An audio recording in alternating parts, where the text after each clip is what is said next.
en la materia. Nosotros no vamos a hablar tanto de la cuestión clínica, pero vamos a ver cómo es que hemos adaptado los procesos clínicos, los procesos médicos a la atención de urgencias y la toma de decisiones, que es uno de los factores fundamentales para que podamos hablar de calidad y calidez en el servicio de atención médica. Y bueno, la dinámica que nosotros vamos a emplear es una discusión centrada en estos modelos de pensamiento. Bien, Carla. Hola, buenas tardes. Me da mucho gusto estar aquí con ustedes y pues como les menciona Luis, nosotros no nos enfocamos tanto en la parte clínica, nos vamos a enfocar más en el proceso de toma de decisiones, que es básicamente en lo que se centra todo nuestro proceso de atención, tanto para los que somos enfermeros, para los que somos paramédicos, para el médico incluso en la sala de urgencias. El tratamiento al paciente se vuelve un proceso continuo de toma de decisiones, las cuales van a repercutir directamente en el estado del paciente si no se toman las decisiones adecuadas y en el momento oportuno. Y bueno, para esto, Luis, tenemos que empezar a definir cuál es el espectro de cuidado de urgencias. Por ejemplo, tenemos 3 aspectos fundamentales. Número 1, las condiciones críticas, que sí van a presentar amenazas contra la vida. En estas, pues sabemos que tenemos que actuar de manera inmediata y tenemos que actuar de manera correcta. Si no hacemos las intervenciones oportunas, correctas y rápidas y bien, nuestro paciente se nos puede morir. Luego están las condiciones que son potencialmente amenazas contra la vida.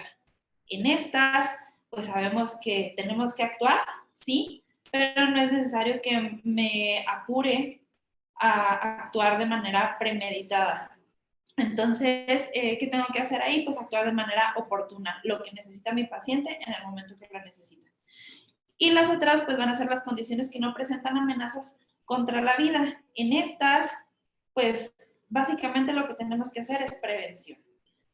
Bien, lo que yo quiero entender es entonces cómo tomamos decisiones. Todos los que nos dedicamos a la salud, tomamos decisiones propias y por el paciente, y en muchas de estas circunstancias a mí me queda la incertidumbre de cuando un paciente tiene un riesgo para la vida, ¿debo de tomar decisiones más rápido? O si la vida no corre riesgo, entonces no puedo tomar todo el tiempo del mundo para que esas decisiones sean más acertadas, o cómo funciona.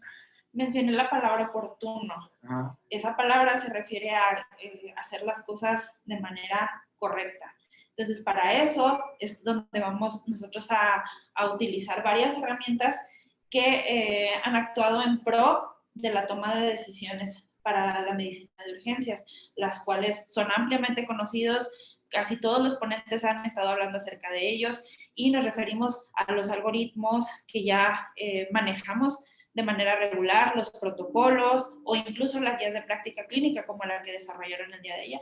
Bueno, yo me puse a investigar acerca de qué es un protocolo, qué es un algoritmo y qué es una guía de práctica clínica, y me dolió más la cabeza porque, al igual que ustedes, yo considero que la aplicación de los protocolos tanto en México como en Latinoamérica sigue siendo un tanto insuficiente. Insuficiente porque cuando hablamos del protocolo de trauma, podríamos no estarnos refiriendo a lo mismo en Estados Unidos, en México y Venezuela. El ejemplo de qué es un protocolo y cómo se define es una secuencia detallada de procesos de actuación científica, técnica y médica. Y es algo que cuando a mí me dicen el protocolo de trauma se estandariza para todos los pacientes, hay pacientes que no se adaptan a un protocolo, entonces me queda duda, ¿qué es un protocolo y cómo se aplica? Y también encontré que el protocolo, para que tenga una validez sustancial en un sistema de salud prehospitalario y hospitalario, debe de tener 2 elementos bases. Una, tener un director médico que apruebe este proceso. 2, un comité médico, científico y obviamente un órgano de capacitación que aplique este proceso. Es decir, el protocolo de trauma para el manejo de trauma de cráneo específicamente debe de ser aprobado por un comité dentro de una organización. De otra forma, no puede haber un protocolo diseñado para todas las organizaciones.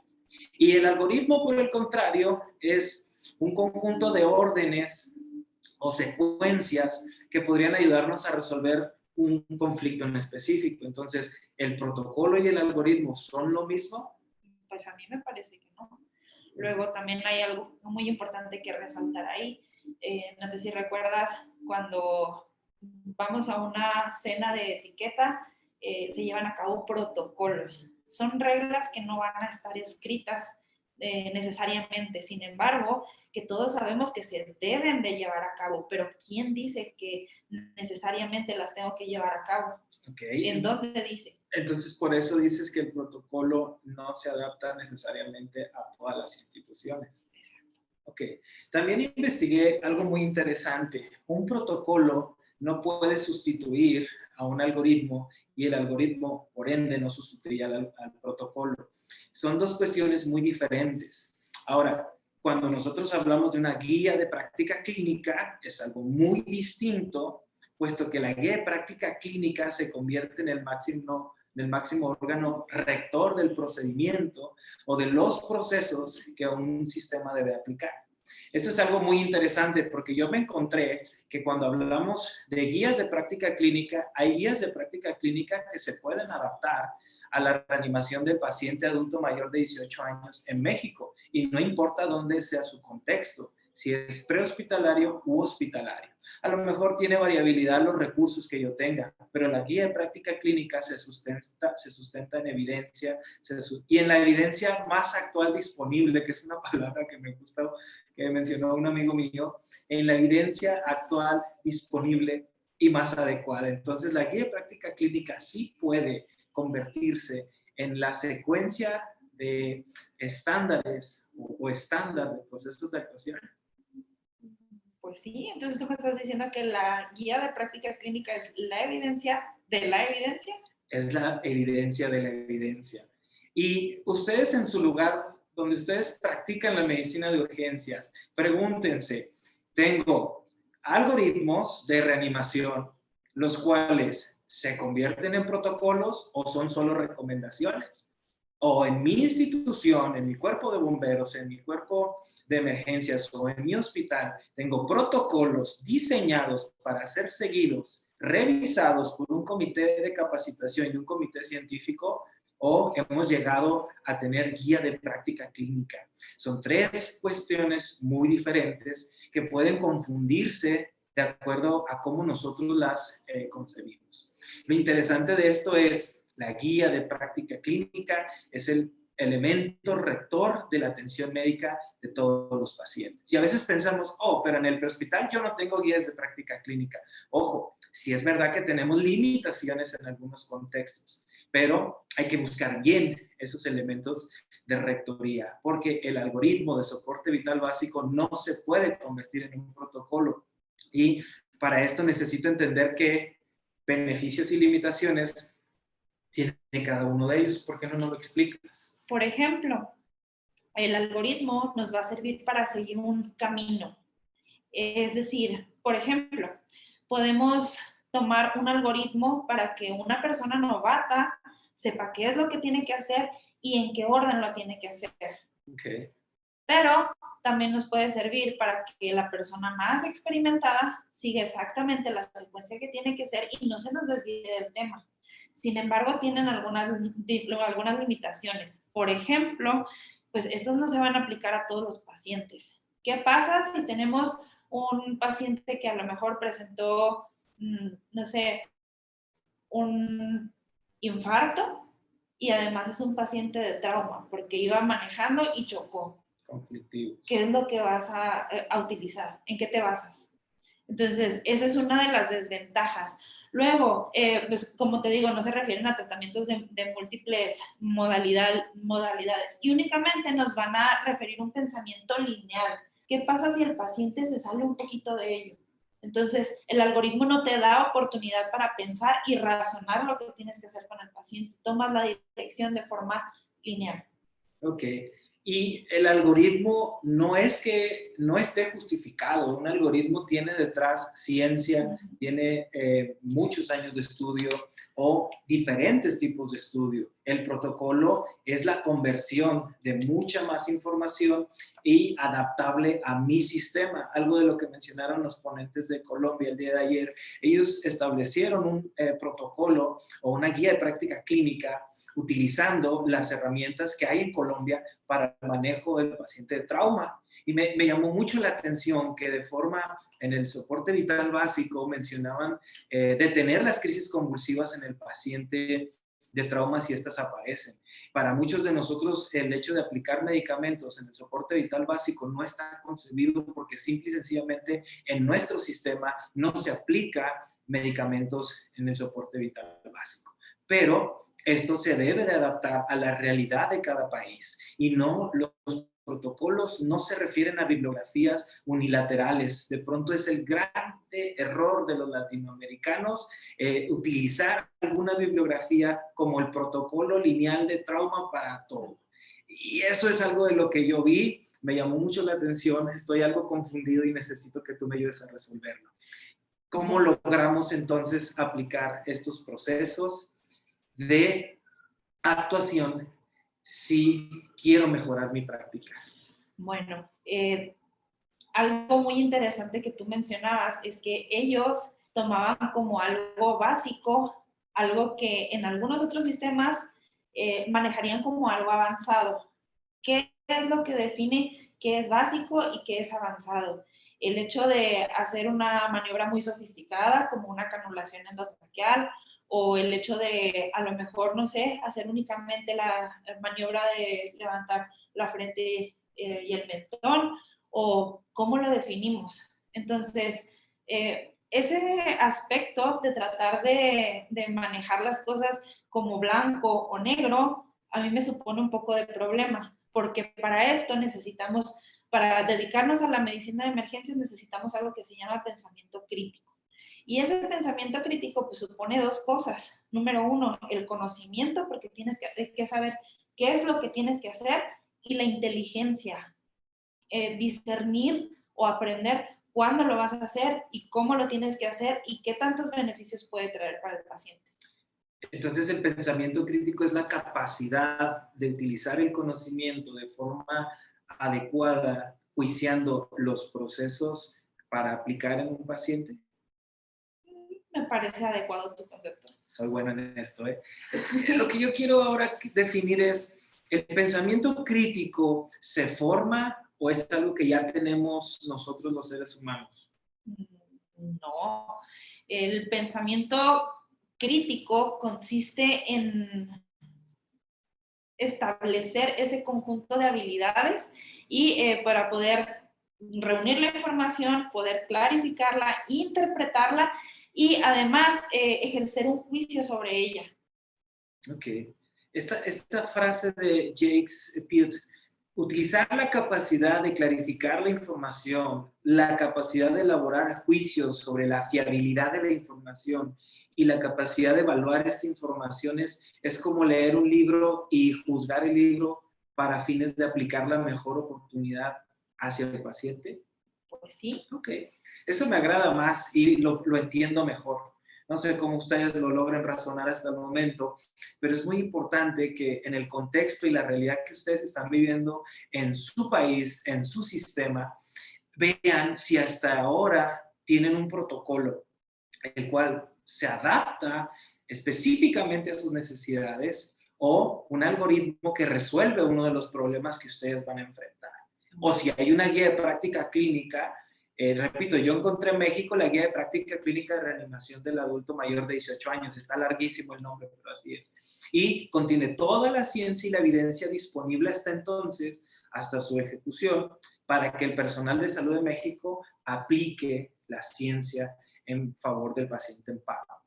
Entonces, tú me estás diciendo que está mal que utilicen los algoritmos que nos otorga cierto organismo rector. No, pero necesito que esto se base también en un respaldo que mi institución, mi comité de capacitación y mi director médico, es decir, personas que se dedican a la administración de mi sistema, ejecuten una valoración de este proceso, porque de otro modo no se puede convertir en un protocolo institucional. Tiene que ir revisado por esta agencia. Y la pregunta esencial es, ¿ustedes tienen un director médico y un cuerpo docente que les ayude a verificar todos esos procesos, o simple y sencillamente adaptamos las ideas provenientes de otros países porque son bonitas o porque son funcionales, ¿eh? Para fines de esto, la capacidad de clarificar el pensamiento es importante. ¿Cómo se hace eso? Pues es necesario que valides esa información, es decir, no solamente la poseas, tienes que analizarla, tienes que, primero obviamente la tienes que reunir, la tienes que leer, comprender, analizar, y el hecho de clarificarlo te va a ayudar a entender lo que realmente necesitas entender. Por ejemplo, yo no puedo saber qué va a tener un paciente si no puedo reunir los suficientes datos. Y no me sirven de nada los datos si no sé lo que estoy buscando. Ok. Y en situaciones de emergencia es lo más difícil poder clarificar el pensamiento. He tenido situaciones en las que enfrentamos múltiples pacientes y es bien complicado tomar la mejor decisión por ellos. Aún cuando tenemos múltiples pacientes y no tienen una condición de gravedad, es bien difícil tomar disciplina mental y empezar a clarificar el pensamiento. Entonces, ¿cómo podríamos mejorar este proceso? Te tienes que centrar en lo que sí importa. Entonces, por ejemplo, en el escenario de múltiples víctimas que me mencionas, tienes que buscar cuáles son los pacientes que puedes tratar y que sabes tratar. Entonces, son cosas diferentes. Okay.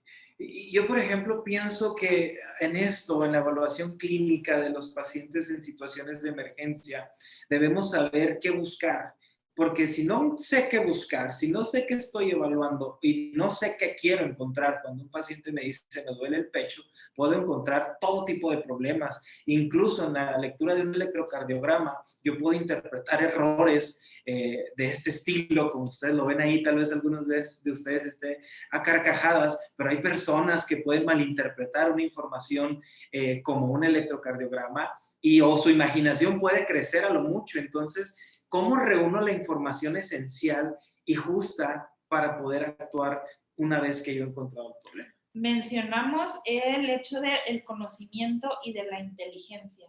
Ok, a lo mejor yo cuento con el conocimiento suficiente, pero nada más me basta para el límite. A lo mejor yo ya sé que un infarto me puede provocar dolor precordial y eso va a ser suficiente para pasar el examen. Sin embargo, de forma habitual, yo no puedo tomar únicamente el dolor precordial como un signo de infarto. Tenemos diferentes presentaciones, las presentaciones atípicas, donde se presentan como dolor en el epigastrio, donde se presentan como un dolor irradiado a la mandíbula. Entonces, ¿qué pasa si a mí me llega a la sala de urgencias a las 3 de la mañana mientras estoy de guardia un paciente que viene por dolor de muelas y me dice que le duele del 1 al 10, a él le duele 11? Entonces, yo me levanto de mala gana, a lo mejor le tomo los signos en el triage y le digo al doctor, pero no te levantes rápido, no pasa nada, es solo un dolor de muelas. Viene el doctor, revisa a mi paciente y dice, le di ibuprofeno y le dije que se fuera a visitar a su dentista. Y más tarde regresa el paciente infartado. Entonces, si no sabes qué es lo que estás buscando, pues no lo vas a encontrar. Entonces, en este caso, yo no sabía que una presentación atípica del infarto era el dolor que se irradia a la mandíbula. Entonces, no sé si me explico más o menos. Yo creo que es importante también definir que el conocimiento no solamente es la reunión de la información. Tengo que estratificarlo y condensarlo a fines de poder ejecutar una correlación clínica. Y ahí es donde entra la inteligencia. La inteligencia, no solamente la inteligencia lógica, matemática, porque hay muchos tipos de inteligencia. Los profesionales de la salud tenemos que saber utilizarla en favor del paciente y utilizar todos los recursos disponibles. El problema está en esto. ¿Cómo hago las preguntas correctas? Porque el ejemplo típico es aquel paciente al que yo le pregunto si usted padece alguna enfermedad crónico-degenerativa de grado 1, 2 o 3, y el paciente no me entiende lo que yo le estoy preguntando. Pregúntale por el azúcar. Y si yo le pregunto si él tiene del azúcar o sufre del azúcar, posiblemente me entienda mejor y me haga una referencia a su estado patológico, a lo que yo voy a utilizar mi conocimiento para aplicar la ciencia. O pregúntale al paciente qué medicamentos toma y a pesar de que te dijo que no padecía ninguna enfermedad, el paciente toma metformina, losartán. Entonces... Y ahí es donde vienen las preguntas adecuadas para formular los razonamientos adecuados. Esta imagen me gusta mucho porque esta mujer le dice a este ser destructor, tú mataste a la persona que yo más quiero. Y él le dice, no te conozco ni a ti ni a la persona que tú más quieres. Entonces no sé de qué me estás hablando. Y muchas veces preguntas inadecuadas formulan respuestas incorrectas, lo cual yo como profesional de la salud debo de saber identificar qué busco para poder encontrarlo y tratarlo, ¿cierto? Cierto. Y entonces, ¿qué es el juicio clínico? Me suena a que ese conjunto de información la vamos a clasificar o a estratificar, como mencionaste, en pro de tomar una decisión. No sé. Y la clínica tiene que ver con mi paciente y su manifestación vital, ¿no? O sea, su conversión de datos clínicos, que en algún momento su estado basal pudo haber sido bueno y ahora se está presentando con un estado mental alterado, hipotenso. Entonces debo de saber reunir la información clínica, juiciarla y asociarla a una patología en específico o varias patologías para desarrollar una impresión diagnóstica. Como un diagnóstico diferencial. Me parece suficiente. Entonces el juicio clínico tiene que desarrollarse a la par del pensamiento crítico. ¿Y cómo logramos eso? Ahora, también es muy importante en lo que mencionábamos de el llegar a un diagnóstico. Cuando hablamos de la medicina de emergencias, no es sustancial que llegues al diagnóstico de manera inmediata. Lo que sí es importante es que llegues al manejo adecuado para el paciente en ese momento. Vas a resolver sus problemas clínicos en ese momento. Ok. Y no todos los pacientes van a presentar la misma clínica y no todos los pacientes, no todos los pacientes leen el libro que yo leí. Esto es lo más difícil porque a veces yo quiero encontrar el perfil idóneo del libro al paciente cuando el paciente jamás leyó ese libro. Oye, pero no es un infarto porque no tiene una elevación del ST. Y ahí es donde vienen otros factores clínicos que tal vez no sean evidenciados en un electro, pero sí sean evidenciados en las troponinas o en algunos otros datos que pueden observarse de forma distinta. Correcto. Ahora, en las situaciones de emergencia, la complejidad está en que si mi paciente está grave, tengo que actuar más rápido. Yo sigo insistiendo, en Latinoamérica nuestra premura siempre es llévalo rápido. Y si hay algún sistema de emergencia en el donde ustedes laboran y esa no es su premura, los felicito. Pero necesitamos aplicar el pensamiento crítico a que la velocidad jamás ha sido un tratamiento de urgencia. ¿Cómo lo resolvemos? O no solo la velocidad, sino el trasladar al paciente a otra unidad o al hospital. Es muy típico. Yo estuve en urgencias algunos años y luego lo primero que nos decían es apúrate para subirlo a terapia intensiva. Entonces, ¿cuál es el apuro de pasar el paciente a otro lugar? Y por ejemplo, a veces la premura de actuar le roba tiempo a la premura de pensar. Eso es una situación grave cuando se trata de la vida de alguien más. ¿Cómo logramos corregir esto? Bueno, pues tomando decisiones. Como te decía, el proceso de la medicina de emergencias va a estar basado siempre en resolver un problema. ¿Cuál es el problema? Pues lo que tiene mi paciente. Y para ello, pues voy a tener que hacer un proceso constante de toma de decisiones. Incluso cuando estás manejando un algoritmo, tienes que tomar una decisión. ¿Es desfibrilable o no es desfibrilable? ¿Cómo lo haces? Pues reuniendo toda la información, razonándola, interpretándola y emitiendo un juicio clínico. Por ejemplo, este caso que recientemente tuve es un paciente que nos reportaron con dolor torácico. Mi principal premura en estos escenarios es que si hay un paciente con dolor torácico, se está infartando. Fue lo que me enseñaron a mí. Pero su clínica no representa datos de gravedad. ¿Cuál era su clínica? Mi clínica tenía un paciente con este electrocardiograma y, bueno, en este trazo no alcancé a detectar mayor anomalía que esta elevación del ST. Supuse que era necesario un electrodoce de derivaciones, por lo cual bajé mi equipo y empecé a tomar un electrodoce de derivaciones, tomando la decisión de que lo puedo hacer en la escena, sin movimiento en la ambulancia, porque su tensión arterial está bien, su saturación de oxígeno está bien, su CO2 del expiratorio está muy bien, su frecuencia cardíaca está muy bien, la clínica del dolor no era muy amplia, y entonces tomé la decisión de quedarme en la escena, empezar a valorarlo, obtener más información y poder iniciar la visualización de la cara afectada. ¿Eso estuvo mal? ¿Qué te dice tu protocolo? Mi protocolo no existe. En mi organización no tenemos un protocolo que diga al paciente con infarto, súbelo y córrele, pero tampoco me dice que haga esto. Entonces tomé la decisión en base a mi razonamiento. Es mejor quedarme en la escena, iniciar una atención y una valoración más amplia antes de movilizar a mi paciente para poder obtener más información. Me ayudé con mi director médico. Mi director médico sí me ayudó a resolver algunas cuestiones clínicas que tal vez son limitantes para mí, pero al final el objetivo fue evaluar a mi paciente, identificar alguna otra anomalía de gravedad e iniciamos su tratamiento. Me parece bien.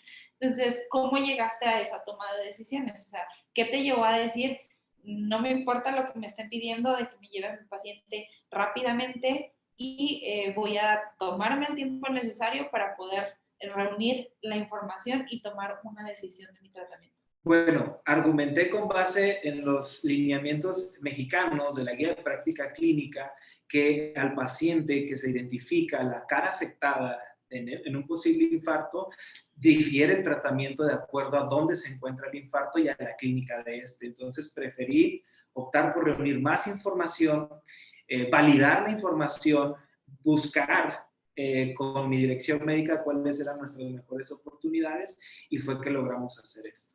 ¿Y trasladaste a tu paciente? Sí, lo trasladamos a un centro hospitalario con capacidad de reperfusión. Luego cometemos el error también de que a veces no podemos encontrar un punto intermedio. Entonces, o tengo demasiada información o no tengo nada de información. Si no tengo nada de información, pues muy seguramente no voy a saber qué necesito, qué acciones debo de tomar. Sin embargo, cuando tengo demasiada información, eso me lleva a dificultar la decisión de por qué camino debo seguir. O en ocasiones, el afán de reunir información te hace perder tiempo en el tratamiento del paciente. Es posible. Este escenario también es un escenario reciente que tenemos con un paciente en urgencias. Este escenario para mí representaba la importancia de actuar bien y actuar en el momento, porque la clínica de mi paciente, sus datos de gravedad eran clínicamente más vistosos. Es decir, mi paciente con una tensión arterial baja, potencialmente la saturación de oxígeno baja, su frecuencia cardíaca demasiado alta, por arriba de 150 latidos por minuto. Al visualizar mi conocimiento, encontré que esto se convertía en una taquicardia supraventricular inestable y entonces las decisiones se tienen que tomar de forma adecuada, pero con cierta rapidez. Ok, entonces tú me estás diciendo que ahí lo que tenías que resolver era la taquicardia supraventricular y no la hipotensión. ¿Cómo sabes que el problema principal no era la hipotensión, sino la taquicardia? Porque al evaluar clínicamente a mi paciente encontré que él tenía antecedentes cardíacos específicos que me pudieron guiar hacia esa condición. Y no encontramos otro dato que nos diera factores, vamos a decirlo así, relacionados con su hipotensión. Entonces la hipotensión era una consecuencia. Así es, no una causa. Perfecto. Y ahí va muy de la mano con lo que dices, debes actuar ahora y debes actuar bien. Algunas veces el tener la información no me asegura que mi paciente va a ser tratado de la manera correcta. Y encontramos que en los muchos sistemas de urgencia los protocolos ayudan a resolver estos escenarios. Pero repito, el protocolo tiene que estar justificado por la dirección médica, justificado por el comité de capacitación, y si no hay esa oportunidad, existen los algoritmos que son un recurso, no es uno u otro, son todos los que me ayuden a mejorar la atención de mi paciente. Entonces acudimos al algoritmo de soporte vital cardiovascular avanzado que indicaba una secuencia de acciones para este paciente, siempre y cuando se garantizara que esta clínica era la correcta. Okay. Y bueno, entonces, ¿cómo le hago yo para, una vez que tengo toda la información, tomar una decisión basada en todo ese juicio clínico? Híjole, se me hace bien complicado poder definirlo, pero encontramos estos 5 aspectos que ustedes pueden ayudar a tomar mejores decisiones. Primero es reunir y sintetizar la información pertinente del paciente y su entorno. En muchas ocasiones descuidamos el entorno del paciente y en algunos escenarios podemos encontrar que una caja de medicamentos betabloqueantes son la causa del bloqueo cardíaco de mi paciente, porque él no visualiza bien y de pronto se tomó más pastillas de las que debería y ahora tiene un bloqueo cardíaco. Entonces, reunir y sintetizar la información del entorno más la del paciente puede ayudar a tomar mejores decisiones. Entonces, tú me dices que después de haber reunido la información, tengo que hacer que esa información signifique algo. Así es. Ok, me hace sentido. Y pues también es muy importante el desarrollar e implementar cuáles van a ser nuestros planes de manejo. Como tú decías, si yo ya tengo la información reunida, si esa información ahora significa algo para mí, entonces tengo que establecer un plan de acción. ¿Cuántas veces en nuestro equipo de trabajo hemos tomado la decisión en conjunto? Y te lo menciono de la parte de enfermería. Yo que estuve muchos años en una sala de urgencias, la decisión radica únicamente en el médico. Cuando estás en el prehospital, ¿a quién le toca tomar la decisión? A los paramédicos. Y la diferencia entre tomar decisiones abrupta y arbitrariamente es puede llegar a ser catastrófica para un paciente. Entonces, el poder reunir la información, hacer significado e incluso pedir ayuda, jamás, por ninguna razón, va a estar peleado con actuar a tiempo. Ok, entonces debo de razonarla y luego ya tomar una decisión basada en toda la evidencia científica que respalda mi conocimiento. Así es. Ok. Este proceso, el proceso para desarrollar el pensamiento crítico, no es una fórmula mágica, pero nos puede ayudar a llevar una secuencia de razonamientos, de procesos que nos guíen hacia tomar las mejores decisiones basándonos en la clínica, la presentación de mi paciente y la interpretación que yo tengo. ¿Te gustaría explicárnoslo? Lo entiendo como el proceso para el pensamiento crítico, no sé si se parezca un poquito al juego de Tetris. Sí, de hecho sí. ¿Sí? Tienes la pieza, pero no basta con tener solo la pieza. Tienes que razonar en cuál de las partes va a encajar para poder acomodarla. Así es. ¿Okay? Muy bien, entonces empecemos por la formación del concepto. La formación del concepto, ¿qué? ¿Qué es sobre el paciente? Entonces, para vamos a considerar toda la información del paciente por medio de qué? Pues por todo lo que reunimos nosotros desde la impresión general, nuestra evaluación del escenario, todos los elementos desde la queja principal, la información que me brindaron o los familiares o incluso mi propio paciente sobre su historial clínico, los datos físicos que me arroja la evaluación inicial y incluso esto me puede ayudar a generar una impresión diagnóstica. Y obviamente no está en orden. Aquí vamos a necesitar que ustedes hagan uso de su juicio clínico para determinar qué es lo que va a ir primero. Ok, entonces me dices que tengo que convertirme en un investigador de élite, es decir, un Sherlock Holmes de la clínica del paciente. Así es. Para poder formar un concepto. Te pongo un ejemplo. En enfermería tenemos algo que se llama proceso de atención de nuestro paciente. Entonces, ¿qué es lo que nosotros tenemos que hacer? Tenemos que hacer una valoración para poder saber cuáles son las necesidades de mi paciente, establecer un plan, implementarlo y después evaluar cuál fue el resultado. Ok, está genial. En el prehospital no sé si tengamos eso, pero habría que utilizarlo.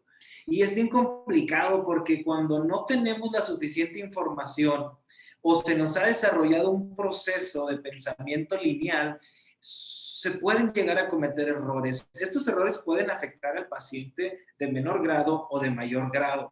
Por ejemplo, cuando queremos empaquetar a todos los pacientes de trauma solo por el hecho de que chocó, de que el vehículo está deformado y que le duele el brazo. Y esto nos lo enseñaron en 1749 y todavía es difícil que los profesionales de urgencia aprendamos a que no todo el paciente de trauma se empaqueta y que no todos llevan un beneficio por ello. Luego va a haber gente que te va a decir, yo nunca he visto una úlcera por presión en un paciente que fue empaquetado. Pero, ¿cuántas veces la enfermera de urgencias, el médico de urgencias o incluso el paramédico van y visitan al paciente a lo largo de su estancia hospitalaria o incluso hacen una evaluación o le dan seguimiento a ese paciente? Y ahí es donde el pensamiento se pone grave. Si no aprendo a razonar la información y la evidencia actual disponible más adecuada, es posible que me quede en la prehistoria y solo por el hecho de que alguien en mi formación me lo mencionó y no haya evolucionado o no haya mejorado mi capacidad de razonar la evidencia. Por ejemplo, el protocolo dice que tengo que checar el pulso cada 5 ciclos. ¿Y cuál protocolo es ese? No sé, a mí me lo dijeron en mi ¿Ustedes escuela de tienen un paramédico. protocolo de eso? ¿O el algoritmo de reanimación cardiopulmonar lo refiere? ¿O en la guía de práctica clínica lo refiere? A mí me dijeron. Ok, ese es un grave problema, el no poder razonar sobre la evidencia y razonar la evidencia adecuada, porque también a veces en los consensos como este, en un consenso de expertos, podemos quedarnos con la idea del experto, más no con la evidencia que él está presentando. Y luego es que te dice el experto.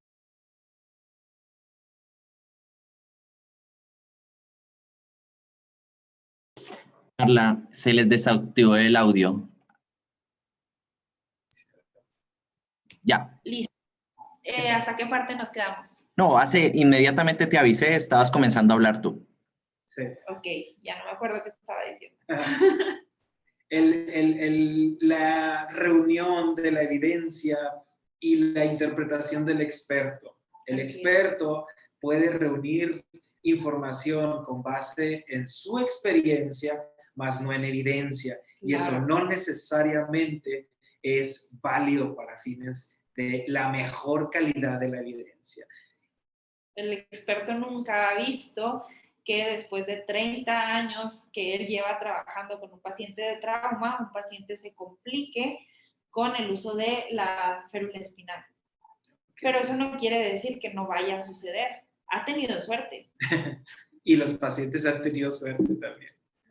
Correcto. Está bloqueado. Te digo. Muy bien. Interpretar la información, esta validación de la información, que en urgencias es difícil, repito, hay situaciones a las que me he enfrentado como profesional de urgencias, en el cual tenemos un paciente prensado o un paciente no de trauma, pero un paciente con una condición cardiovascular tan grave que es difícil lograr reunir, condensar e interpretar esa información. Entonces, ¿cómo se logra? No sé, en el ejemplo que tú me mencionas, se me ocurre tal vez un paciente que tuvo un trauma craneoencefálico y tiene todos los datos de aumento de la presión intracraneal, pero si yo no los conozco, pues muy seguramente no la voy a identificar. Entonces, tengo que saber reunir la información e interpretarla. Yo tengo que saber que ese paciente va a tener a lo mejor la hipotensión, que va a tener la hipertensión, la bradicardia y que a lo mejor también va a tener un patrón respiratorio alterado. Es la triada de Beck. Entonces tengo que interpretar. Y yo he tenido experiencia visualizando otros pacientes con triada de Beck. Entonces puedo utilizar mi experiencia para fines de poder conjuntar la información, pero no es suficiente. No es suficiente. Tienes que basarte en la evidencia científica que está disponible en ese momento. Bien. Entonces, para esto tenemos también la aplicación de los principios. Y aquí es muy importante diferenciar qué es el principio de qué es la preferencia. Por ejemplo, el principio es qué es lo que yo quiero lograr con mi paciente, pero la preferencia es cómo demonios lo logro. Okay. Entonces, a lo mejor yo quiero que mi paciente se ponga bien y por mencionar que yo quiero que mi paciente se ponga bien, lo que quiero es a lo mejor que mi paciente aumente su saturación de oxígeno. Pero, ¿cómo lo voy a lograr? A lo mejor tú prefieres utilizar una mascarilla no recirculante y a lo mejor yo prefiero empezar desde lo más básico, a lo mejor yo quiero solamente una cánula nasal. Entonces, los dos van a la misma finalidad, que es aumentar la saturación de oxígeno de mi paciente, pero la preferencia es distinta. Ok, y para mis preferencias tengo múltiples recursos a utilizar, como mis guías de práctica clínica o mis protocolos institucionales válidos en mi agencia o los algoritmos que pueden ayudarme a resolver la necesidad del paciente, que es oxígeno. Y, por ejemplo, también es muy importante aplicar el juicio clínico. Ayer nos mencionaban, no es la misma necesidad de un paciente con EPOC exacerbado, mi paciente con EPOC exacerbado, tal vez tiene una saturación de oxígeno baja, pero esa va a ser su saturación basal. Entonces, a pesar de que yo esté interpretando una necesidad de aumento del oxígeno, si yo lo hago, lo puedo perjudicar.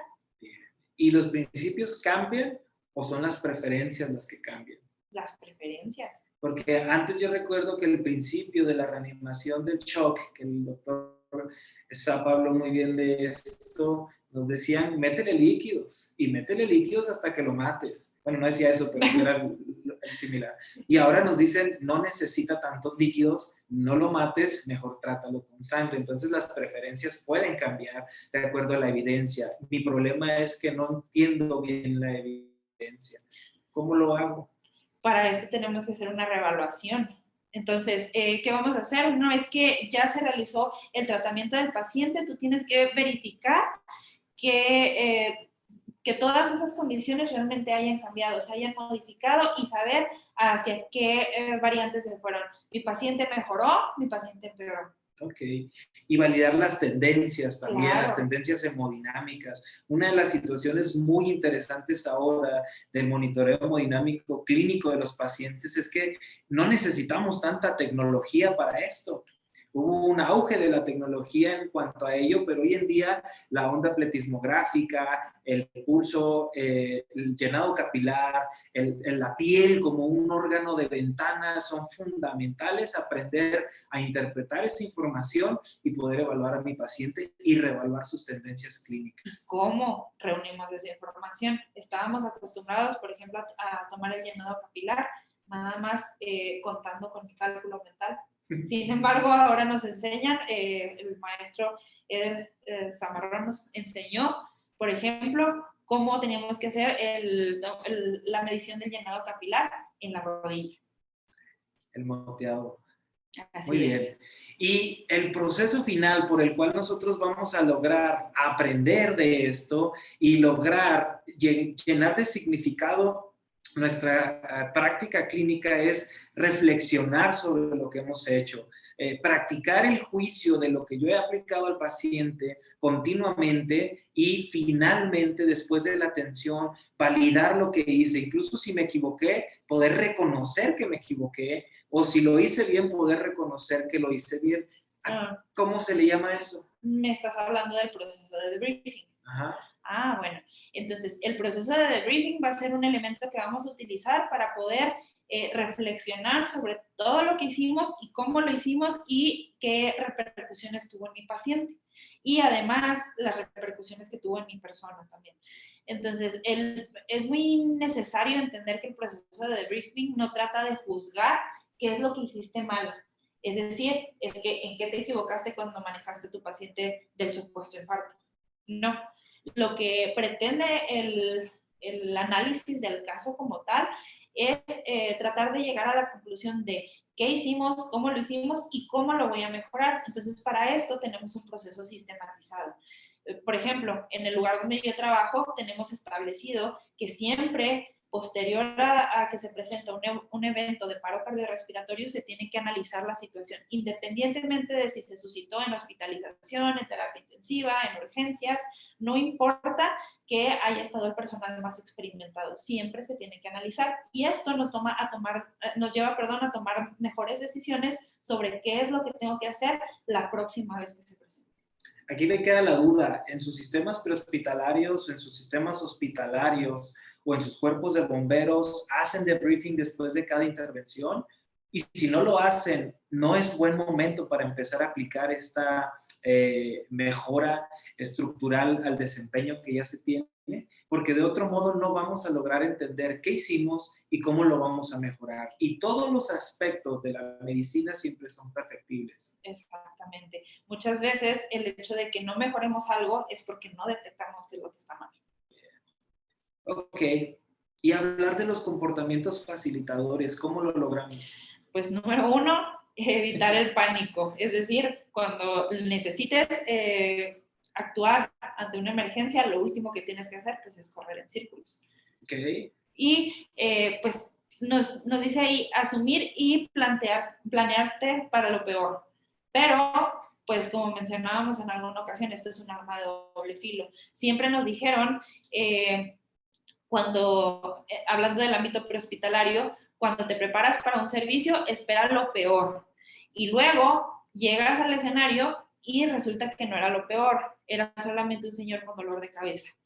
Entonces, a veces esa sensación de, chin, yo estaba esperando otra cosa, me puede llevar a no tomar las decisiones correctas sobre el manejo de ese paciente. Okay. Luego, mantener un patrón metódico para la evaluación, y es lo que muchos no comprendemos, lo que mencionábamos al inicio. El algoritmo, por ejemplo, es solamente una guía de los pasos que debo de seguir. Sin embargo, esto no quiere decir que en alguna ocasión o en alguna variable yo no pueda cambiar el orden. Sin embargo, si no sigo el algoritmo en algunas ocasiones, puedo correr el riesgo de que se me vaya algún paso de la evaluación. Ok. A mí me enseñaron que al enfrentarme a una situación de urgencia me prepare para lo peor y al no encontrarlo esté listo para afrontar las consecuencias. Entonces, esto me ayuda a poder generar un proceso sistemático en la evaluación de mis pacientes con más calma, con más capacidad de análisis sobre los factores clínicos y mejora mi práctica. Luego nos dice que realicemos acciones seguras y dentro de esto está evitar probar acciones que no haya realizado previamente en el aula o en la práctica. Un paciente no es para aprender. Cierto. Es muy importante no practicar cosas nuevas con pacientes viejos. Y esta frase que yo coloqué abajo es, no confíe en lo que usted cree que sabe, sino en lo que realmente sabe, porque me llega mucho cuando yo estoy hablando de patologías respiratorias, conozco 5 de estas múltiples patologías respiratorias, y para cuando me preguntan de la tromboembolia pulmonar ya se me olvidó la clínica del asma. Entonces, yo creo que sé del asma, pero realmente sé cómo se comporta un paciente asmático y sé que la clínica puede variar y sé que los factores de este proceso pueden ser diferentes. Entonces tengo que seguir un proceso de estandarización en mi comportamiento para lograr razonar mejor a todos mis pacientes independientemente de su situación de gravedad. Me parece correcto. Y bueno, el acceso de la tecnología ha logrado que más personas tengan acceso a más información, sin embargo, no necesariamente la están utilizando para mejorar sus habilidades de juicio. ¿Cuántas veces hemos renegado con toda la información que nos encontramos en las redes sociales y luego te encuentras con que la vecina está tomando cloro para prevenir el COVID? Entonces... O que a pesar de que ya hay mucha evidencia y hay un cuerpo de evidencia muy amplio en cuanto a ciertos tipos de terapéutica médica, los profesionales de la salud no la están interpretando adecuadamente. Entonces, el ver demasiada información y ahora con la explosión de las tecnologías de la información, no significa que en realidad seamos más inteligentes. Significa que hay más información y tenemos mucho más trabajo que hacer los profesionales de la salud, porque ya hay muchos estudios que pueden hablar de muchas de las cosas que nosotros necesitamos saber para precisamente aplicar el pensamiento crítico en procesos estandarizados en nuestras agencias. Y bueno, tenemos diferentes niveles de expertos cuando hablamos de emergencias. Tenemos desde el novato hasta el principiante, avanzado, competente, capaz y la persona que es más experta. ¿Tú crees que existe alguna forma de optimizar el tratamiento en urgencias de acuerdo al nivel de expertise? Yo creo que sí. Los años en el campo nos ayudan a generar lo que le llamamos el ojo clínico o el colmillo, pero esto tiene que ir acompañado estrictamente de los procesos de actualización, tiene que ir acompañado también de la mejor información y que exista alguien que acompañe a esta creación de un experto. Todos y cada uno de nosotros cuando iniciamos nuestra experiencia en el área de emergencias fuimos novatos. Y todos y cada uno de nosotros hemos seguido procesos para mejorar nuestra experiencia a un nivel en el cual no puedo decir que por tener 30 años en el servicio de emergencias o en la sala de urgencias sea experto, porque a lo mejor soy experto en una sola cosa de todo lo que hago en mi sistema. Un ejemplo de esto son los países con bajos recursos. Nosotros nos sorprendemos de que en algunos países desarrollados ya estén transportando sangre en la ambulancia, cuando en esos lugares eso ya es algo muy convencional. Y en nuestro sistema no hemos logrado implementar DAEs para todas las ambulancias. ECMO prehospitalario. ECMO prehospitalario. Entonces, la capacidad de desarrollo de estos 5 perfiles de experiencia se puede dar, pero en un contexto muy pequeñito, muy cerrado. Sin embargo, la que nosotros en general aplicamos es que entre más expertos, a veces nos volvemos menos capaces de razonarlo. Porque ya lo conozco, porque yo ya sé cómo se presenta el paciente infartado y a todos les duele el pecho y a todos les duele el brazo izquierdo. Y resulta que no siempre es así. Y tal vez el novato, por miedo a no saber esto, siempre va a trasladar al paciente con infarto, con dolor de muela, con dolor en la uña o con dolor en el cabello, porque él no sabe cómo interpretar esa información. Entonces, los algoritmos son funcionales, los protocolos son funcionales, pero el máximo órgano rector, la guía de práctica clínica, es para todos los profesionales. Okay. Y encontré también este estudio que habla de la relación directa que hay en la experiencia clínica y la calidad de la aplicación de esta. Porque muchos de nosotros, al ir incrementando nuestros años de experiencia, perdemos factores como el que hablaba el ponente anterior. La humanidad en el servicio de emergencias, la capacidad de razonar de que no todos los pacientes se presentan igual y no todos los pacientes van a sentir dolor de la misma forma y no todos los pacientes van a ser iguales. Entonces, cuanto más experto se cree uno, puede cometer errores más graves, al igual que el novato. Entonces, la relación de este estudio está directamente ejemplificada en el tiempo que el profesional pasa en un área de urgencias y cómo logramos revertir esto: educación continua, mejora de la práctica y razonamiento clínico. Incluso yo agregaría la reevaluación constante de todo lo que estamos haciendo. Correcto. Y me gusta mucho poder definir esto en esta situación. Muchos de los ponentes que han hablado en estos días y de los que hablarán mañana hablan de conceptos muy novedosos. Para la gran mayoría de nosotros, estos conceptos son difíciles. Es la dicotomía del pensamiento futurista. Ellos hablan de cosas que ya se están aplicando en otros lugares, pero en mi experiencia jamás lo he visto, lo cual no significa que tenga evidencia y sustento. Pero el problema es, ¿estoy listo para razonar esta nueva evidencia o me voy a quedar en el pasado con el único libro que leí y limitar mi aprendizaje en ello? ¿Cómo logramos hacer estos cambios? Pues, primero que nada, dejen de leer un solo libro. No maten a los pensadores. No, básicamente, ¿cómo vamos a atacar esto? como mencionábamos, el hecho de reunir la información no solamente implica reunir la información sobre el paciente, sino reunir información científica y reunir la información que sea veraz. ¿Cómo lo voy a hacer? Pues verificando que mis fuentes sean confiables y pues obviamente tomando el nivel de evidencia científica del experto como el más bajo. A veces para algunos expertos podría resultar insultante el hecho de que tú le digas, pues sí, pero esa es solo tu opinión. Exacto. Pero sabemos que es fundamental basarnos en la evidencia científica que está realmente comprobada.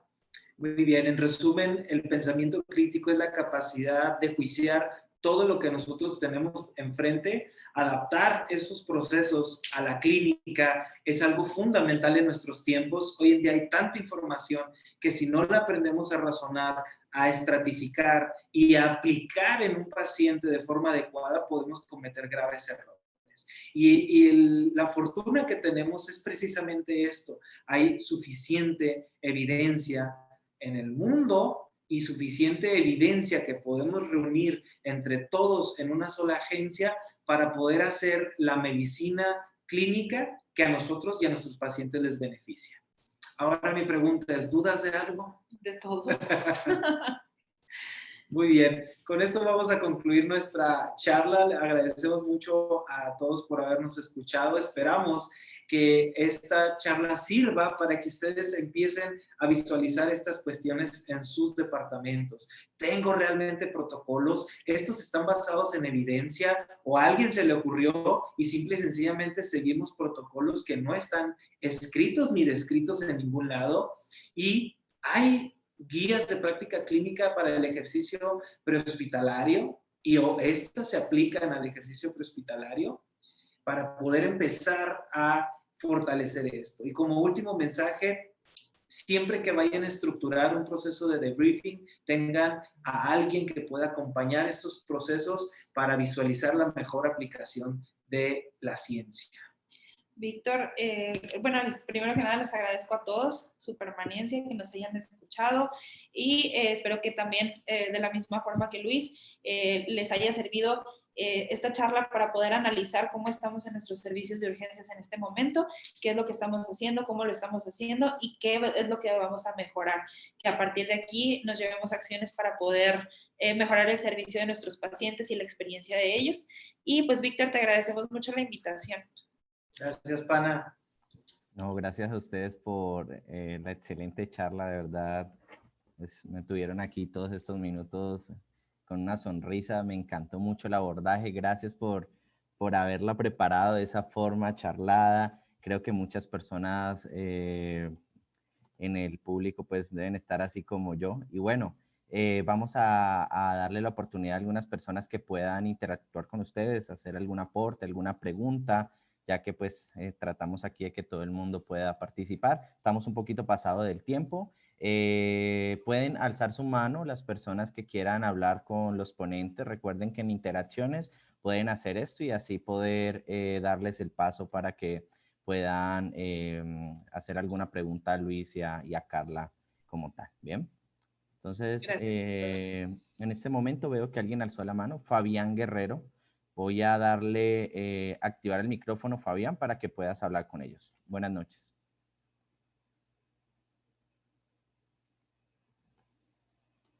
Fabián. Buenas noches, ¿me escuchan? Ahí te escuchamos, Fabián. Buenas noches, ¿cómo estás? Tienes Muy bien. a Carla y a Luis en México para que hables con ellos. Hola Carla, hola Luis. Antes que nada, felicitarlos por la presentación. Excelente manera de hacerlo como un tipo de conversatorio. Fue muy didáctico la forma como me explicaron algo que a veces se vuelve complejo y que las personas que no están entrenadas o no pues, dedican su tiempo a capacitarse en este tema como algo solamente leer y seguir órdenes, nada más. Nos volvemos robots y no utilizamos nuestra capacidad de razonamiento para hacer las maniobras o para pues, realizar el procedimiento. Algo que agregar, todo estuvo completo, la verdad, es que en medicina hoy día se ha podido y siempre confirmar que nosotros no manejamos valores, no manejamos equipos, no tratamos imágenes, no tratamos cosas que vemos en pantalla, sino tratamos pacientes. Con el ejemplo claro del EPOC, que vieron, pues un paciente saturado, pero ya tiene esa saturación de base, no le puedes poner más oxígeno porque lo que vas a hacer es más daño. Y con respecto a las guías, los protocolos, los algoritmos, pues lo bueno de actualizarse es eso, que te enseñan a cómo reaccionar, qué pasos puedes saltarte los algoritmos y basado en tu experiencia, cómo definir qué cosas puedes hacer y qué no hacer de los algoritmos que están escritos. Cada país, cada situación, cada centro, cada unidad tienen sus propios algoritmos y basados en una misma guía que se vuelve internacional. Entonces, nada, recordar que en medicina no tratamos valores, no tratamos pantallas, no tratamos cualquier cosa fuera del paciente. El que nos va a hablar y nos va a decir qué es lo que hay es nuestro propio paciente. El ejemplo claro, ahorita que podemos ver como la mortalidad o alguna sepsis, que es el marcador que nos podemos ver en las rodillas, algo que antes no me tenía mucho en cuenta. Se están dando cuenta de que eso nos puede predecir algo de mortalidad en los pacientes sépticos. Nada, darle nuevamente las gracias y éxitos en estas charlas que son muy, muy interesantes. Gracias. Muchísimas gracias por la intervención. El micrófono se les desactivó, Carla. Si de pronto están hablando, no los veo en este momento. No, lo acabamos de activar. Okay. Muchas gracias, Fabián. Muy bien. Sí, y completamente de acuerdo. Hoy día la tendencia, como decía ahorita, es hacia la básica, hacia la clínica y hacia el paciente.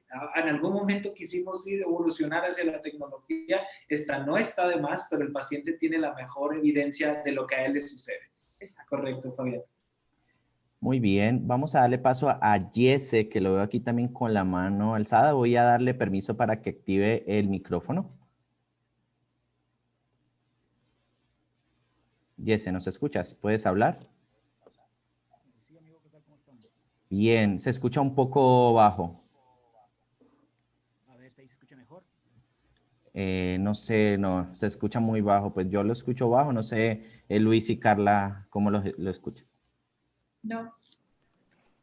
A ver, no sé si me escucha ahí, Luis. Ya, mejor. Ajá. ¿Qué tal? ¿Cómo estamos? Luis, Carlita, ¿cómo estamos? Un abrazo. Gracias. Es que lo escucho muy bajito. No, primeramente, felicitarlos. La verdad, una excelente charla, muy didáctica, una manera de presentación, la verdad, muy amena. Y bueno, la verdad que sí, todo lo que comentan muy a favor de su presentación. Hacerle nada más también hincapié a todos los que están aquí en el Congreso. Esta parte que comentan ustedes, ¿no? De saber cuándo seguir protocolos, de saber cuándo poder tomar decisiones. Y para poder tomar decisiones siempre hay que tener ya una experiencia previa que nos respalde. Y también tener en cuenta que tener esta parte de tomar decisiones fuera de protocolos, lo que comentan ustedes, ¿no? Y la verdad me gustó mucho lo que estaban comentando sobre las guías de práctica clínicas mexicanas, que realmente muchas veces no les hacemos caso, pero ante un problema médico legal son las únicas que nos van a poder respaldar. Ninguna guía extranjera, europea, española, estadounidense, ninguna otra guía nos va a poder respaldar, únicamente la guía mexicana. Entonces, sí es muy importante esto, el poder capacitarnos, leer para tomar decisiones, pero antes de nosotros querer cambiar un protocolo, tenemos que primero dominar ese protocolo y estar conscientes de que si no me funcionó, voy a tener la alternativa de hacer otra cosa.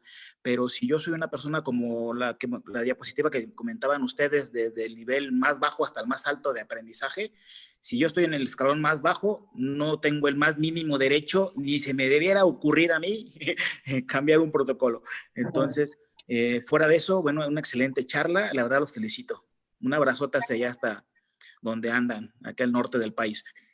Gracias, Doc. Gracias, Y como Doc. dices, o sea, aquí lo interesante es que tenemos el ejercicio profesional. Yo sé que no solamente en México, cuando he estado en otros países de Latinoamérica pasa lo mismo. Se vuelve un conflicto entre que las opiniones y las experiencias, pero tenemos los fundamentos legales para nuestra aplicación. Hace falta mucho más, es verdad, pero es fundamental lo que dices. Entonces, muchas gracias, Doc. Igual un abrazo hasta allá, donde quiera que andes. En Morelia. Morelia. Morelia. Saludos, Doc. Un abrazote, hasta luego. Bueno, muy bien. Con esto entonces cerramos esta intervención de Carla y de Luis. Muchísimas gracias por el tiempo, gracias por esta excelente ponencia y bueno, por haber aceptado la invitación a CIUMEC 2020. Gracias a ti, Víctor. Bueno, que estén muy bien. Le voy a dar paso al siguiente ponente que ya está listo. Vamos a tener en este momento a José Luis Piñeros. Estoy muy orgulloso de presentarlo, ya que es un amigo de hace años, pero además pertenece a nuestro Centro Internacional de Entrenamiento como uno de los docentes y nos va a estar hablando acerca de la toxicidad del oxígeno, ¿sí? Y es un tema bastante interesante que estoy seguro les va a encantar esta charla que les va a dar. José, en este momento te voy a colocar como coanfitrión. Vas a poder activar tu micrófono y puedes colocar tu cámara a partir de este momento y poner tu ponencia.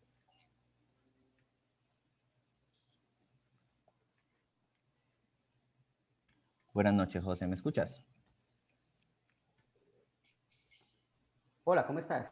Ya, te escuchamos. Ahí está bien. Listo. Ahí voy a compartir. Ya está compartiendo pantalla, ¿cierto? Perfecto. Ahí te escuchamos y se está viendo la pantalla en este momento.